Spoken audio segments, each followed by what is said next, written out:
இந்த மக்களை ஏமாற்றி வந்து கொண்டிருக்கிற இந்த தாசில்தார் அழைக்கழிக்க கொடுத்து தேர்தல் நேரம் வந்த காட்சிகளா என்கிட்ட இன்னைக்கு வேலை தேடி 100 கிலோமீட்டர் பெங்களூர் போயிட்டு வரக்கூடிய அவல நிலை. மாற்றுத்திறனாளிகளுக்கு பென்ஷன் உடனே வழங்கு.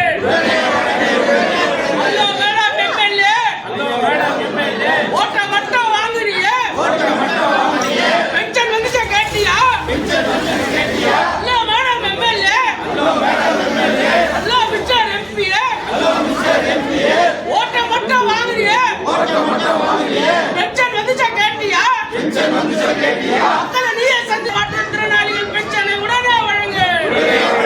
ರಾಜ್ಯ ಸರ್ಕಾರ ಕಳೆದ 3 ತಿಂಗಳಿಂದ ಪಿಂಚಣಿಯನ್ನು ನಿಲ್ಲಿಸಿದ್ದಾರೆ. ಯಾರಿಗೆ ಪಿಂಚಣಿ ಅಂದರೆ ಇವಾಗ MLA ಪಿಂಚಣಿ ನಿಲ್ಲಿಸಿಲ್ಲ.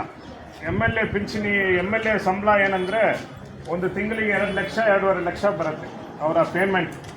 ಎಲ್ಲ ಅನುಕೂಲಗಳು, ಎಲ್ಲ ಟ್ರಾನ್ಸ್ಪೋರ್ಟ್ ಅನುಕೂಲಗಳು ಇದೆಲ್ಲ ನೋಡಿದರೆ ಸುಮಾರು ಒಂದು 2 ಲಕ್ಷ ಮೇಲೆ ಬರುತ್ತೆ, ಹತ್ರ 3 ಲಕ್ಷ. ಇದೇ ಅಸೆಂಬ್ಲಿಯಲ್ಲಿ ಇವರೆಲ್ಲ ಸೇರಿ ಕಾನೂನನ್ನು ರಚನೆ ಮಾಡ್ತಾರೆ.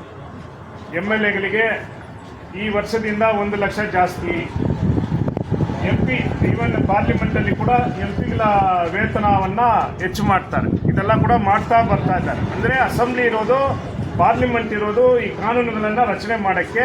ಆದರೆ ಕಾನೂನುಗಳು ಅವ್ರ ಪರವಾಗಿ ರಚನೆ ಮಾಡ್ಕೊಳ್ತಾರೆ. ಇನ್ನೊಂದು ಏನು ಮಾಡ್ತಾರೆ, ನಮಗೆ ಟ್ಯಾಕ್ಸನ್ನು ಹೆಚ್ಚಳ ಮಾಡ್ತಾರೆ. ಮೊದಲೆಲ್ಲ ಏಪ್ರಿಲ್ ತಿಂಗಳಲ್ಲಿ ಬಜೆಟ್ ಬಂದರೆ ಎಲ್ಲ ಪದಾರ್ಥಗಳ ಇದು ಹೆಚ್ಚಾಗುತ್ತೆ, ಎಲ್ಲ ರೇಟ್ ಹೆಚ್ಚಾಗುತ್ತೆ. ಆದರೆ ಇವಾಗೆಲ್ಲ ಆ ಥರ ಇಲ್ಲ. ಇವಾಗ ದಿನನಿತ್ಯ ಹೆಚ್ಚಾಗ್ತಾ ಇರುತ್ತೆ. ಅಂದರೆ ಜನರ ಜೀವ ಬಂದು ತುಂಬ ಕಷ್ಟದಲ್ಲಿದೆ. ನಮ್ಮ ಮಕ್ಕಳಿಗಿಂತ ಬಾಧಿப்பு.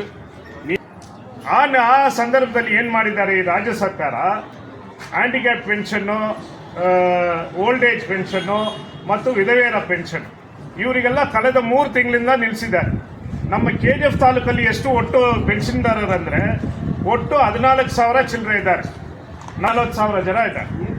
ಈ 30ರಿಂದ 40,000 ವಯಸ್ಸಾದವರಿಗೆ ಈ ಸರ್ಕಾರ ಕೊಡ್ತಾ ಇರೋದು 13,000ದಿಂದ 14,000 ಚಿಲ್ಲರೆ ವಯಸ್ಸಾದವರಿಗೆ, ಹ್ಯಾಂಡಿಕ್ಯಾಪ್ಗೆ, ವಿಧವೆಯರಿಗೆ ಪೆನ್ಷನ್. வயசாதவருக்கு மாத்திரம் 30,000 ஆயிடுது ಮಾಡೋದು. இவங்க தொடரக்கூடாது, மாநில அரசு அவங்க கொடுத்துருக்கக்கூடிய ஆர்டர்ஸ் கேன்சல் பண்ணும். பென்ஷன் வந்து